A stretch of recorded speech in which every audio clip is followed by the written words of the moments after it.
అందరికీ నమస్తే. క్యాబినెట్ సమావేశం మొత్తం వాళ్ళు తీసుకున్న నిర్ణయాలు మొత్తం భూముల చుట్టే తిప్పిండ్రు. ఇది రియల్ ఎస్టేట్ ప్రభుత్వం అంటే అవునవును మేము రియల్ ఎస్టేట్ ప్రభుత్వమే, రేవంత్ రెడ్డికి రియల్ ఎస్టేట్ తప్ప ఏం తెలియదు అంటే అవునవును రియల్ ఎస్టేట్ తప్ప మాకేం తెలియదు అన్నట్టుగానే ఆ క్యాబినెట్ సమావేశాలు మొత్తం కూడా ఉన్నాయి. ప్రభుత్వ ఉద్యోగులకు అసలు వాళ్ళు దేనైతే దాన్ని వ్యతిరేకిస్తున్నారో దానికి ఆమోదం తెలిపింది క్యాబినెట్ సమావేశం. ఒక మంత్రి కంపెనీకి భూములు కేటాయించింది నల్గొండ జిల్లాలో. మంత్రి కాంట్రాక్ట్ ఏమో పొంగులేటి శ్రీనివాసరెడ్డికి, భూములేమో ఇండస్ట్రియల్ నడుపుతున్న మంత్రి వివేక్ వెంకటస్వామికి. ఇట్లా చాలా చాలా అంశాలు ఉన్నాయి. అసలు వీళ్ళు ఏం చెప్పదలుచుకున్నారు క్యాబినెట్ సమావేశం ద్వారా? ఇక దీనిలో రైతు భరోసా గురించి, ఎంపీడీసీ జెడ్పీడీసీ గురించి అసలు చర్చనే జరగలేదు. అసలు దాని గురించి వాళ్ళు ఏం చెప్పలేదు. నేను సపరేట్గా చెప్తా ఎందుకు ఆ చర్చ జరగలేదు, ఏమైంది. ఆ మీటింగ్ కన్నా ముందు ఒక మీటింగ్ జరిగింది, క్యాబినెట్ మీటింగ్ కన్నా. అక్కడ ఏం జరిగింది అన్ని విషయాలు నేను ఇంకొక వీడియోలో చెప్తా.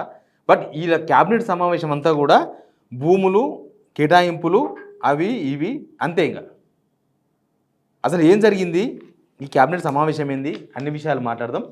అంతకన్నా ముందు సబ్స్క్రైబ్ చేయండి, షేర్ కూడా చేయండి. అసలు క్యాబినెట్ సమావేశం సంబంధించి ఫోటోలు కూడా అఫీషియల్గా రిలీజ్ చేయలేదు వాళ్ళు. ఎందుకో ఆ ముఖాలు మరి మేము ఇన్ని గెలిచినాం మున్సిపల్ ఎలక్షన్స్ జనమంతా మాకే ఓట్లేసినారు అని చెప్పుకుంటారు. మరి అవన్నీ ఆ కలర్లు బయటపడతాయి అనుకున్నారేమో. ఒక్క ఫోటోగ్రాఫ్ కూడా బయటికి వెళ్ళే. క్యాబినెట్ సమావేశం అంటే అది పబ్లిక్ కోసం జరిగే సమావేశం. వాళ్ళు ప్రైవేట్గా మస్తు కలుసుకుంటారు, ప్రైవేట్గా మస్తు మాట్లాడుకుంటారు. కానీ నాకు అనిపిస్తుంది వీళ్ళు వంతుకు గంతేస్తున్నారు. క్యాబినెట్ సమావేశం పెట్టాలి అంటే వాళ్ళకి ఏమైనా పనున్నప్పుడు పెట్టుకుంటున్నారు. సింపుల్. వాళ్ళకు భూముల కేటాయింపులో లేకపోతే వాళ్ళకు సంబంధించిన పైసల పంచాయతీలు తేల్చుకోనికేనో, వాళ్ళ పొలిటికల్ పంచాయతీలు తెంపుకోనికేనో, దానికోసమే క్యాబినెట్ సమావేశాలు తప్ప జనాలకు పనికొచ్చేందుకు కాదు, జనాల కోసం కాదు. ఒకటే ఇష్యూ ఎన్ని క్యాబినెట్ సమావేశాలు చర్చించుకుంటారు? ఒకటో తరగతిని ఎన్నిసార్లు చదువుతాము? ఒకటో తరగతి అయిపోయినాక రెండో తరగతి రావాలి, మూడో తరగతి రావాలి, నడుస్తూనే ఉండాలి. అట్లా కాదు ప్రతి క్యాబినెట్ సమావేశంలో మెట్రో గురించి మాట్లాడుకుంటారు. అదేందో అర్థం కాదు. ఇప్పటికీ ఒక 6-7 క్యాబినెట్ సమావేశాలు వరుసగా ఫాలో అవుతున్నాము. ప్రతి దానిలో మెట్రో మేము సొంతం చేసుకుంటాం అది మాట్లాడుకుంటారు. అది ఒకసారి డిసిజన్ తీసుకోవాలి, ఆఫీసర్లకు అప్పగిస్తే వాళ్ళ పని వాళ్ళు చేసుకుంటారు, అది వేరే విషయం. కానీ ఇది రాష్ట్రం ఎట్లా బాగుపడాలనో, రాష్ట్రంలో ప్రజలు ఏ సమస్యలతో బాధపడుతున్నారనో, లేకపోతే మనం ఇచ్చిన హామీల కోసం జనం ఎట్లా ఎదురు చూస్తున్నారనో ఒక్క పాయింట్ కూడా డిస్కషన్ పాయింట్ లేదు. చాలా పాయింట్లు రాత్రి పొంగులేటి శ్రీనివాసరెడ్డి మరీ ప్రెస్ మీట్ పెట్టి చెప్పిపోయాడు. ఉద్యోగులకు సంబంధించిన విషయాలు చెప్పిపోయాడు. ఉద్యోగులు వాళ్ళు దేనైతే వ్యతిరేకిస్తున్నారో దానికి ఆమోదం తెలిపింది రాష్ట్ర ప్రభుత్వం. వాళ్ళు ఏం కోరుకుంటున్నారు? ఇప్పుడు 1.5% శాలరీలో కట్ చేసి వాళ్ళకు ఈ ఆరోగ్యశ్రీ లాగా అంటే వాళ్ళకు వాళ్ళ హెల్త్ కోసం 1.5% కట్ చేస్తే హెల్త్ ఇన్సూరెన్స్ కట్ చేసి ఇస్తారంట గవర్నమెంట్.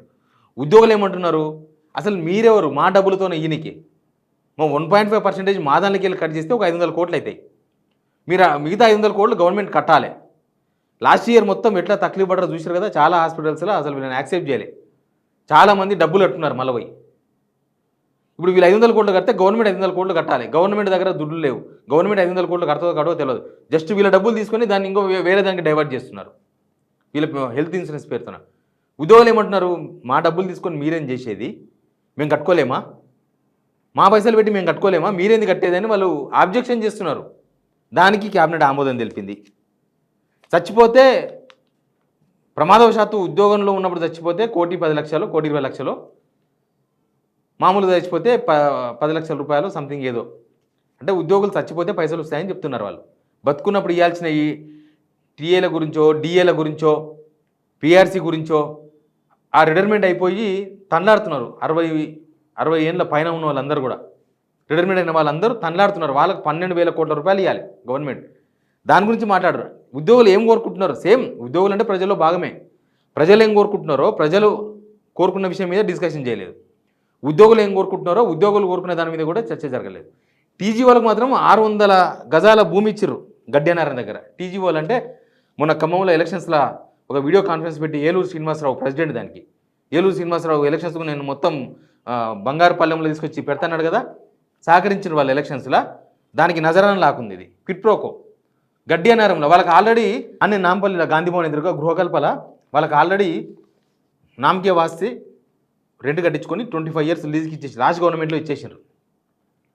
ఇప్పుడు మళ్ళీ కొత్త బిల్డింగ్ కోసం గడ్డేనరంలో 600 గజాలు ఎలక్షన్స్లో మాకు బాగా సహకరించడానికి ఇచ్చినట్టున్నారు. 600 గజాలు జనాలకి ఏంటంటేనో భూమి లేదంటారు. ఇందిరమ్మ ఇండ్లు భూమి ఉన్నోళ్ళకే అంటారు, జాగా ఉన్నోళ్ళకే ఇందిరమ్మ ఇండ్లు అంటారు, లేని వాళ్ళకి నో ఇండ్లు అంటారు. కానీ 600 గజాల జాగా టీజీ వాళ్ళకు జస్ట్ ఎలక్షన్స్లో సహకరించరని ఇచ్చిర్రు.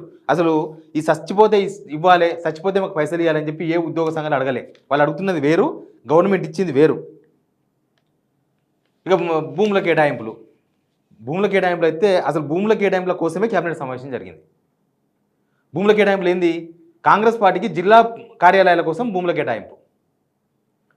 కాంగ్రెస్ పార్టీకి చాలా జిల్లాల్లో సొంతంగా బిల్డింగ్లు ఉన్నాయి, వాటి మెయింటెనెన్స్ కోసం లీజుకి ఇచ్చిండ్రు, నడుపుతున్నారు, లీజ్ వస్తున్నాయి, డబ్బులు వస్తున్నాయి. కరీంనగర్ ఆ ఏరియాలో మొత్తం ఆల్రెడీ పార్టీ ఆఫీసులు, సొంత పార్టీ ఆఫీసులే ఉన్నాయి. మళ్ళీ ఇప్పుడు భూముల కేటాయింపులు ఏ ప్రాతిపదికన ఇచ్చారో చెప్పలే. ఇంకా పొంగులేటి శ్రీనివాసరెడ్డి ఆ విషయాలు చెప్పలే, ప్రెస్ మీట్లో ఎప్పుడు అవి లోపల ఉండే విషయాలు. పార్టీ 2022 అనుకుంటా, 2022లో బీఆర్ఎస్ అన్ని జిల్లా కేంద్రాలలో వాళ్ళు పార్టీ ఆఫీసులు కేటాయించుకున్నారు, 100 రూపాయల గజం లాగా కేటాయించుకున్నారు. దాన్ని అప్పుడు పీసీసీ చీఫ్గా ఉన్న రేవంత్ రెడ్డి తీవ్రంగా వ్యతిరేకించిండు. చాలా జిల్లా కోర్టులలో కేసులు వేయించిండు. అట్లెట్టిస్తారు గవర్నమెంట్ భూమిని మీరు పార్టీ ఆఫీస్కి ఎట్లా తీసుకుంటారు అని. ఇప్పుడు ఈయన గవర్నమెంట్కి వచ్చిండు, కనీసం వాళ్ళని ఒక గవర్నమెంట్ అయిపోయినాక రెండోసారి గెలిచినాక తీసుకున్నారు బీఆర్ఎస్ వాళ్ళు. దాన్ని ఆబ్జెక్షన్ చేశారు. నల్గొండల, హన్మకొండల, వరంగల్ల ఆబ్జెక్షన్ చేశారు. ఎట్లా ఎట్లా ఎట్లా కేటాయింపులు జరుగుతాయి? కోకాపేటల ఈ గవర్నమెంట్ వచ్చినాకనే కదా విచారణ చేస్తామని నోటీసులు ఇప్పించి మున్సిపల్ ఆఫీస్ నుంచి కూలగొడతామని అవన్నీ జరిగినాయి మన కన్న ముందల. 2024లో జరిగినాయి ఇవన్నీ ఈ గవర్నమెంట్ వచ్చినాక. మరి వాళ్ళు తీసుకున్నప్పుడు వాళ్ళు దొంగలైతే మళ్ళీ మీరు తీసుకుంటే మిమ్మల్ని ఏమనాలి? అది తప్పు అయితే ఇది కరెక్ట్ ఎట్లయితుంది? అసలు మీరు ఏ ప్రాతిపదికన ఇట్లా గజం 100 రూపాయల, 1 రూపాయల, 2 రూపాయల ఏ లెక్కన తీసుకున్నారు? ఆ లెక్కలు ఇంకా బయటికి రాలే. ఇప్పుడు ఏ లెక్క ప్రకారం తీసుకున్నారు? ఇంకొకటి చూడండి, మంత్రి వివేక్ వెంకటస్వామి విశాఖ ఇండస్ట్రీస్కు నల్గొండ జిల్లా కుక్కడం గ్రామంలో ఎకరం 36 గుంటలు అంటే దగ్గర 2 ఎకరాల స్థలం కేటాయింపు. అందుకే అన్న కాంట్రాక్టులు మొత్తం రకరకాల మినిస్టర్లకు, పొంగులేటి శ్రీనివాసరెడ్డికి ఎక్కువ, వివేక్ వెంకటస్వామికి వాళ్ళ విశాఖ ఇండస్ట్రీస్ వాళ్ళు చాలా పేదలు, వాళ్ళకు భూములు లేవు, వాళ్ళతోనే పైసలు లేవు ఇండస్ట్రీ పెట్టుకోనికి, కొత్తగా పెడుతున్న ఇండస్ట్రీ కాబట్టి వాళ్ళకు భూ కేటాయింపులు పంచుకుంటున్నారు. సీఎంతో సహా మినిస్టర్లు మొత్తం ఎక్కడెక్కడ ప్రభుత్వ భూములు ఉన్నాయి, ఏమేమి పేరు మీద గ్రాబ్ చేయొచ్చో మొత్తం గుంజుకుంటున్నారు. పార్టీ ఆఫీసులకు కానీ ఇట్లా మంత్రుల కంపెనీలకు కానీ. దానికోసమే వీళ్ళు చేసింది. అబ్దుల్లాపూర్ మళ్ళీ పాతయే. అబ్దుల్లాపూర్ మేడ కోడే గ్రామంలో ప్రపంచ స్థాయి పండ్ల మార్కెట్కు 223 ఎకరాల భూమి కేటాయింపు. ఎన్నిసార్లు చేస్తారు? బీఆర్ఎస్ గవర్నమెంట్లోనే కేటాయింపులు అయిపోయినాయి, అన్నీ అయిపోయినాయి ఆల్రెడీ పండ్ల మార్కెట్ నడుస్తుంది. ఇప్పుడు మళ్ళీ కొత్తగా కేటాయింపులు చేస్తారంట. ఇక అట్లాంటివే మొత్తం ఏంటేంటో అసలు సంబంధం లేనివి, జనానికి ఏమైనా పనికొచ్చేటివి ఏమైనా ఉండాలి కదా దీనిలో. టీజీఓ కార్యాలయ నిర్మాణం కోసం 600 గజాల జాగా కేటాయింపు. మేడ్చల్ మల్కాజ్ ఎలివేటెడ్ కారిడార్ నిర్మాణం కోల్పోతున్న రక్షణ భూమి 42 ఎకరాలకు ప్రత్యామ్నాయంగా కాసరా మండలం 153 భూముల ఎకరాల కేటాయింపు. శంషాబాద్ మండలంలో టీజీఐసీకి భూములు కోల్పోయిన నిర్వాసితులకు భూముల కేటాయింపు. మహబూబాబాద్లో జేఎన్టీయూ ఇంజనీరింగ్ కళాశాల నిర్మాణం కోసం 70 ఎకరాల కేటాయింపు. మొత్తం భూములే. టీటీడీ కోసం ఖమ్మం జిల్లా ఏనో గ్రామంలో వెంకటేశ్వర స్వామి టెంపుల్ కోసం 20 ఎకరాలు కేటాయింపు. మొత్తం తీస్తే మొత్తం గవే దీనికి కేటాయింపులు. ఒకటి గవర్నమెంట్ కోసం ఇవ్వాలి, ఒకటి వీళ్ళ వ్యక్తిగతంగా వాడుకోవాలి, ఒకటి జనాల కోసం ఏదో ఇస్తున్నట్టుగా ఇస్తుండాలి, పాతవే చెప్పాలి, వీళ్ళు కొత్తగా భూములు కేటాయించుకోవాలి. అసలు దీనిలో ఏమి వాళ్ళ క్యాబినెట్ సమావేశంలో ఏంది అసలు వీళ్ళు ఏం చెప్పదలుచుకున్నారు, ఏం కథ? అసలు కొత్తగా ఉద్యోగ కల్పన ఎట్లా చేయాలో, కొత్తగా నిరుద్యోగులకు ఉద్యోగాలు ఎట్లా ఇవ్వాలనో, లేకపోతే ఇన్నిసార్లు దావోస్ పోయిచ్చిర్రు, అసలు కంపెనీలు ఏమొచ్చినాయి ఏం రాలేదు, దాన్ని ఎట్లా ఫాలోఅప్ చేయాలనో, లేకపోతే రైతు భరోసా గురించో, ఇంకా చాలా ఉన్నాయి ఇష్యూస్, చాలా పబ్లిక్ ఇష్యూస్ ఉన్నాయి కదా. 317 గుర్తుందా? అంతకుముందు గవర్నమెంట్లో 317 అని చెప్పి వాళ్ళు ఎక్కడెక్కడనో ట్రాన్స్ఫర్ చేసిండ్రు, వాళ్ళందరినీ తీసుకొస్తామని కమిటీ వేసి టైంపాస్ చేసిండ్రు. ఇప్పటికీ 317 ద్వారా పోయిన వాళ్ళని ఇప్పటిదాకా తీసుకురాలే వీళ్ళు. ఈ గవర్నమెంట్ వచ్చి వీళ్ళు ఎలక్షన్స్ ఇచ్చిన ప్రధానమైన హామీ ఇదే కథ. ఇంకా ఇంటిగ్రేటెడ్ స్కూళ్ళ కోసం భూముల కేటాయింపు. ఇంటిగ్రేటెడ్ స్కూల్ కోసం ఎన్నిసార్లు కేటాయిస్తారో, ఎన్నిసార్లు క్యాబినెట్ సమావేశాలు పెడతారో నాకు ఒక్కటి మాత్రం క్లారిటీ వచ్చింది.